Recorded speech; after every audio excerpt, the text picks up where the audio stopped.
BTS식으로 말해보겠습니다. 예, 이 소설집은 저의 피땀 눈물이고요. 예, 습작 기간을 거쳐서 제가 2018년 문화일보 신춘문예로 등단을 했었는데요. 그때 소설이 오늘의 루프탑이었고요. 그 이후에 8편의 단편을 문예지에 발표를 하게 되었습니다. 그래서 그 모든 작품을 모아서 9편이 들어있는 책입니다. 이 소설집을 읽으신 분들이 너무 어렵다는 말씀을 많이 하셨어요.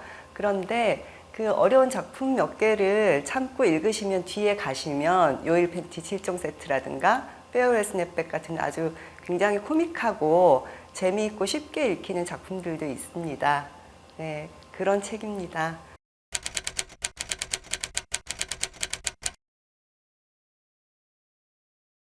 제가 소설을 쓸 때는요, 거의 모든 작품이 첫 문장과 끝 문장이 마련되어 있는 상태에서 썼던 것 같아요.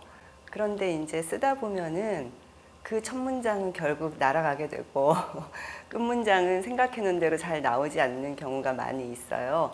이 9편의 작품 중에서 16의 일이라는 작품이 있는데요. 그 작품 하나만 유일하게 첫 문장이 살아남았어요. 굉장히 짧고 단순한 문장이에요. 이 말씀을 왜 드리냐 하면은요, 의도한 대로 꼭 흘러가지는 않더라 하는 말씀을 드리는 거고요. 그게 또 당연하지 않나 하는 생각을 해요. 운전을 할 때 우리가 목적지를 설정하고 내비게이션을 켜고 이제 운전을 시작하잖아요. 그런데 오늘 같은 날이면 장 보러 가다가 갑자기 난 단풍을 보러 갈 테야 이럴 수도 있는 거고요. 그러니까 처음 시작할 때는 이런 이야기를 하고 싶었고 이런 인물들이 나오는데 이야기가 자꾸 진행이 돼가다 보면 제가 이야기를 만드는 것이 아니라 이 인물들이 서사를 끌고 가기 때문에 반드시 의도대로 되는 것은 아니거든요. 그래서 이제 이 빨강의 경우를 예로 들어보자면 저는 제 책에 빨강이 그렇게 많이 들어가는지 몰랐어요. 다른 분들이 말씀을 해주셔서 알게 됐는데요. 제가 빨강을 특별히 좋아하는 것도 아니고요. 그런데 왜 이 빨강이 많이 들어가게 됐나? 라고 생각을 해보니까 일단은 빨간 치마를 입은 아이에서 이 아이의 치마가 빨간색이 아니고 만약에 노란색이라면 좀 이상할 것 같고요.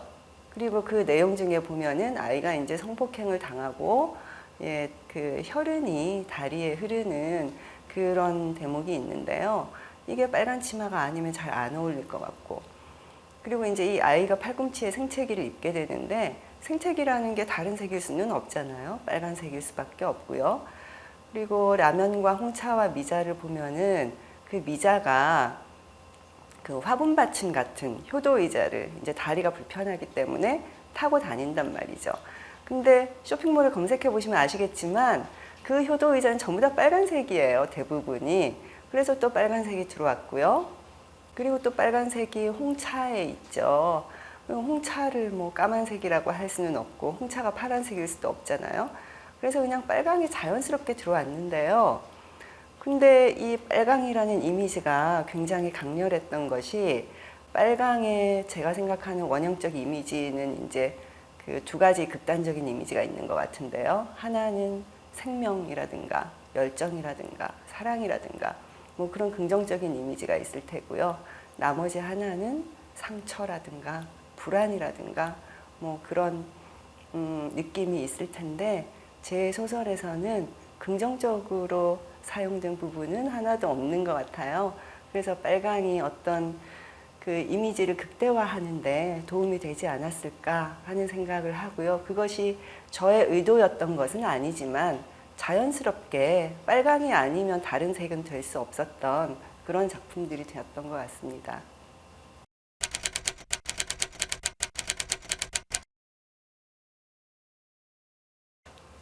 메르센이라는 것은 이제 메르센 소스에서 나온 거고요. 메르센은 워낙에 이제 수학자의 이름입니다. 근데 제가 사실은 스포자였어요. 옛날에는 스포자라는 용어도 뭐 없었을 텐데요. 수학을 굉장히 못했던 저로서는 이 메르센이라는 작품을 쓴 것이 스스로 너무나 대견하고요. 그래서 이번에 많은 분들이 메르센을 언급해 주셨을 때 굉장히 뿌듯했고요. 이 소설을 쓰기를 참 잘했다 이런 생각을 하게 됐습니다. 메르센 소스라는 것은 우리가 잘 알다시피 그 일과 그 자신의 수만을 약수로 가진 수가 소수잖아요. 근데 이제 그 소수 중에서도 뭐 2의 n승 마이너스 1로 이제 정의될 수 있는 수가 메르센 소수라고 하는데요. 이 메르센 소수를 소설에 제가 도입을 하게 된 의도는 이 메르센 소수가 모든 사람들이 가지고 있는 가장 보편적인 토대, 이것이 이제 1이 될 수 있겠고요. 그리고 오직 그 자신, 이게 이제 그 자신의 수인데요. 그것만 갖고 있는 사람이라는 거죠. 그러니까 말하자면 우리 사회에서 사회생활에 가장 적응을 잘하는 사람들이 있는 반면에 또 사회 부적응자라고 분류될 수 있는 굉장히 그 위축돼 있고 심리적으로 고립되어 있는 사람들도 많이 있단 말이죠. 그런 사람들의 이야기를 좀 해보고 싶었는데요. 그런 사람들을 있는 그대로 받아들이지 않고 그 소위 말하는 합성수, 이 소설에서 이야기되는 다른 약수들을 가지고 있는, 그러니까 다른 자산들을 많이 가지고 있는, 그것이 뭐 경제적인 것이든 사회적인 것이든 문화적인 것이든 다른 자산을 가지고 있는 합성수들이 오직 자신들이 잣대로 이 사람들을 규정하고 배척하는 것이 옳은 일일까? 이것은 어떤 일일까? 뭐 이런 것들을 생각해 보자는 의도에서 쓰게 된 작품이에요. 그런데 이제 이 작품의 배경이 그 집안의 아파트에 있는 탁구 동호회를 중심으로 해서 이제 배경이 펼쳐지는데요. 그 패거리 문화라고 하죠. 다수에 속하는 사람들이 그 다수에 진입하지 못하는 소수의 사람들에게 얼마나 폭력적이고 위협적일 수 있는지, 그럴 때 이 소수들은 과연 어떻게 생존할 수 있는지, 그것이 우리가 살아가야 할 태도인지, 뭐 이런 것에 대한 질문을 던져보고 싶었던 작품입니다. 그리고 주제와는 상관없이 조금 더 말씀을 드리자면, 이 작품에서 제가 대구에서 태어나고 자랐습니다. 아직도 이제 부모님 대구에 생존해 계시고요. 저희 형제들도 대구에서 살고 있는데요. 대구 사투리를 아주 원 없이 써본 작품이에요. 그 사투리를 처음에는 지금 책에 표현되어 있는 것보다 더 어려운 대구의 노인들이 구사할 법한 사투리를 많이 이제 작품 속에 집어넣었다가 수위를 어느 정도 조절을 한 겁니다. 이 정도가. 그렇지만 저로서는 굉장히 그것이 기쁜 일이었고요. 제가 작가로서 제 모국어라고 할 수 있는 대구말을 작품 속에 원 없이 썼다는 거 굉장히 기뻤습니다. 이전에는 별로 생각을 못했던 지점인데요. 제가 소설가가 되어서 소설을 쓰다 보니까 제가 사투리 하나를 자유자재로 구사할 수 있다는 것이 정말 재벌 못지않은 큰 자산이다 하는 생각을 하게 되었고요. 이것이 소설가에게 얼마나 큰 행운인가 하고 항상 감사하는 마음으로 사투리를 즐겨 쓰고 있습니다.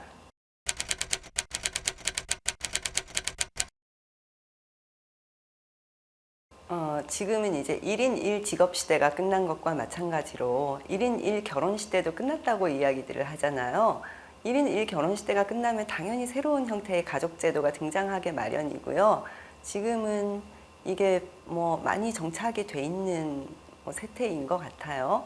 하지만 우리가 또 전통적인 가족 제도 안에서 어떤 안정된 삶을 누리는 것을 굉장히 큰 복이라고 생각하고 있잖아요. 근데 그것이 긍정적인 관계라면은 물론 그렇게 볼 수가 있겠는데, 또 우리가 알다시피 모든 가족이 다 그런 삶을 누리고 살고 있는 것은 아니거든요. 가족이 가장 큰 올가미일 수 있고 가장 질긴 족쇄일 수 있기 때문에 그 불행이라는 것은, 그 상처라는 것은 그 삶 속에서 자기 삶을 살아내보지 않은 사람은 감히 짐작도 할 수 없는 그런 큰 고통이 있을 텐데, 그렇다면 그 가족만을 우리가 고수해야 하느냐, 이런 세태에서 다른 형태의 가족을 우리가 배척할 필요는 없지 않느냐, 그 가족의 형태도 똑같은 가족으로 받아들여야 할 것이고, 그리고 그런 가운데에서 이제 공감과 연대의 희망을 발견할 수 있는 것이 아닐까, 이런 생각을 하게 되었어요. 그 라면과 홍차와 미자를 보면은 사실은 그 미자와 나가 가족이 아닌 게 아니거든요. 이 두 사람은 법적으로 고부간이에요. 그렇지만 이 미자의 집으로 처음 살러 들어갔을 때 나가 사실 남편과의 관계도 좀 이상하죠. 정상적인 부부관계는 아니었고요. 어쨌든 이제 미자와 기괴한 동거를 하게 되는데요. 미자를 시어머니로 받아들이지 않고 미자도 역시 며느리로 인정하지 않는 그런 이상한 분위기 속에서 미자가 죽기를 바라죠. 미자가 살고 있는 이 집이 미자가 죽고 나면 내 것이 될 것이다. 이런 생각을 하면서 이제 그 생활을 버티고 있는데요. 그런데 이 사람이라는 동물은 이래서 사회적인 동물이다라고 하는 게 아닐까 싶은데 이 서로의 체온을 느끼는 공간에서 부대끼다 보면 물론 힘들고 어려운 순간이 있지만 그 안에서 어떤 그 따뜻한 연대를 발견하게 되지 않는가 이런 생각을 하게 됐어요. 그래서 결국은 이제 이 나라는 주인공이 미자를 받아들이게 되죠. 그 티세트를 발견하면서 이제 이런 생각을 합니다. 저 미자가 이 찻잔을 썼던 걸까? 이런 생각을 하게 되는데 특히 노인 문제에 있어서는 노인도 젊은 날이 있었고 젊은이들이 이제 그 엄정한 사실을 인정해야 하는 거죠. 그리고 젊은 사람도 결국은 늙을 것이고 늙었다고 해서 배척할 수 없는 것이고 함께 살아야 되니까. 그래서 그런 관계도 그 원래 법적으로 가족이었지만 이 두 사람은 앞으로는 아마 진정한 가족이 될 가능성을 보여주지 않나 이런 생각을 저는 가지고 쓰기는 했는데 근데 이제 이것이 단정되고 있지는 않아요. 예, 읽는 독자의 몫이라고 생각을 하고요. 그리고 루프탑 같은 경우에는 이 수희라는 젊은 그 여성이 옥탑방에 살면서 옆의 건물에 있는 옥탑방에 있는 이 유기된 노인과 아주 따뜻한 관계를 형성하게 돼요. 이것이 가족이라는 이름으로 부르기에는 무리가 있을지 모르지만 그 노인의 가족보다 이 수희가 사실은 노인에게 더욱 살가운 존재인 거거든요. 그래서 그런 관계들이 인간의 삶을 조금 더 따뜻하고 아름답게 만들어줄 수 있지 않나 그런 생각을 하고 있습니다.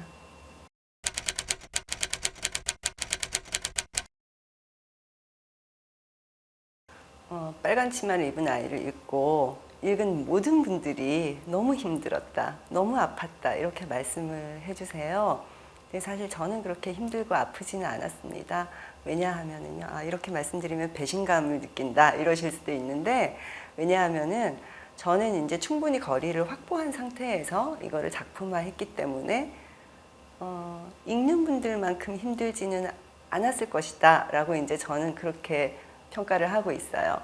왜냐하면 이런 작품일수록 거리를 두지 않으면 그 작품 속의 작가가 매몰될 수 있고요. 거리를 두지 않으면 집요하게 치밀하게 묘사하는 것이 불가능할 수 있고요. 그래서 이제 의도적으로 충분히 거리를 둔 상태에서 조금 썼다가 다시 보고 조금 썼다가 다시 보고 이 글을 읽었을 때 그 현장이 생생하게 살아날 수 있을까를 저는 많이 고민을 하게 되죠. 근데 이제 이 이야기를 굳이 왜 끄집어냈느냐라고 말씀하신다면 정도의 차이가 있을 뿐이지 사실은 모든 여성들이 당한 적이 많습니다. 이 혼잡한 지하철이나 버스나 이런 데서 어릴 때부터 성인이 되고 나서 심지어는 나이가 들어서까지도 얼마나 많은 이 성폭력에 노출되어 있는지 아마 남성들은 짐작조차 할 수 없을 거라고 생각해요.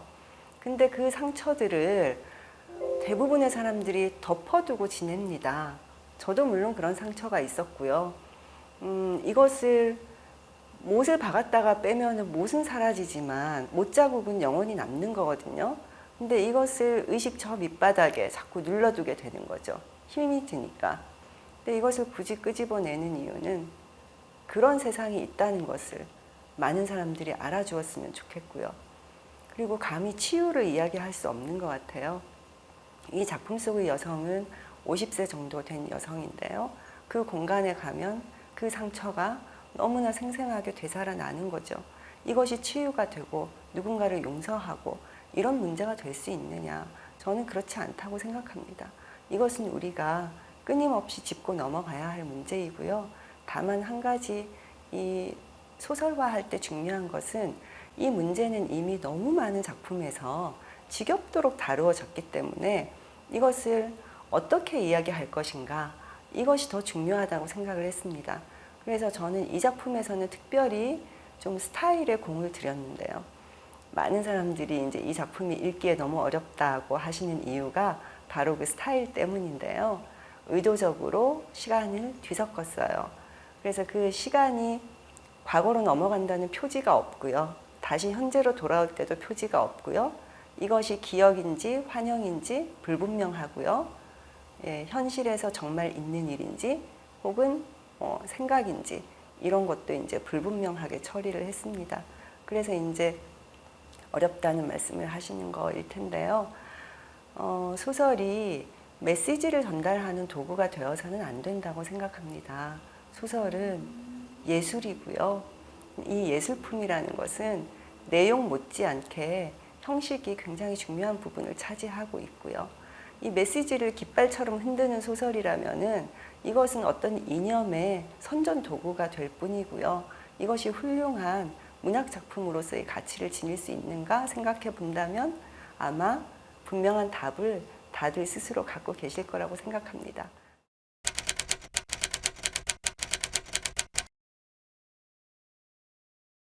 제가 작가의 말에 이런 말을 썼어요. 내게는 한 번도 그분이 오시지 않았다. 이런 말을 쓰면서 어렸을 때 이제 옷핀 침을 조립하던 기억을 가지고 이것이 소설 쓰기와 다를 것이 없다. 이런 말을 썼는데요. 그 소설을 못 쓰겠다라는 핑계에는 저도 121가지를 댈 수가 있습니다. 그렇지만 핑계를 대자면 끝이 없고요. 그냥 묵묵히 쓰는 사람이 작가가 아닌가 그런 생각을 합니다. 읽고 쓰는 시간을 확보하는 것에 모든 신경이 곤두서 있는 것 같아요. 이런 말이 있습니다. 소설을 쓰기 위해서는 티슈 같은 시간으로는 불가능하고 두루마리 휴지 같은 시간이 있어야 한다라는 말이 있는데요. 이것도 물론 121가지 핑계 중의 하나라고 저는 생각합니다. 그냥 틈틈이 쓸 수 있다면 틈틈이 쓰는 것이 옳고요. 그리고 길게 집중해서 쓸 수 있다면 길게 집중해서 쓰는 것이 맞다고 생각합니다. 자기 상황에서 맞는 글쓰기 방법을 찾는 것이 좋은 작품을 쓸 수 있는 방법이라고 생각합니다. 메르세는 아직 발견되지 않은 52번째 같은 존재가 아닐까. 엄씨는 그런 생각이 들곤 했다. 일과 그 자신 말고는 다른 약수를 가지지 않는 수, 순정하고 귀한 수, 아직 누구에게도 발견되지 않은 수. 그런 의미는 엄씨의 세계에서만 유효했을 뿐 소수는 합성수가 되지 못한 수에 불과했다. 마치 타인과의 소통을 두려워하는 자신처럼 엄씨는 소수를 찾는 동안 자신을 합성수로 만들어줄 다른 수는 영영 없으리라는 생각이 언뜻 들었다. 이미 합성수인 사람은 엄씨가 필요하지 않았고 소수인 사람은 세계를 확장하는 데에 무관심하거나 무능했다. 엄씨는 어느덧 그런 생각조차 잊게 되어 동년배들이 욕망하는 소소한 재미도 모르는 사람이 되고 말았다.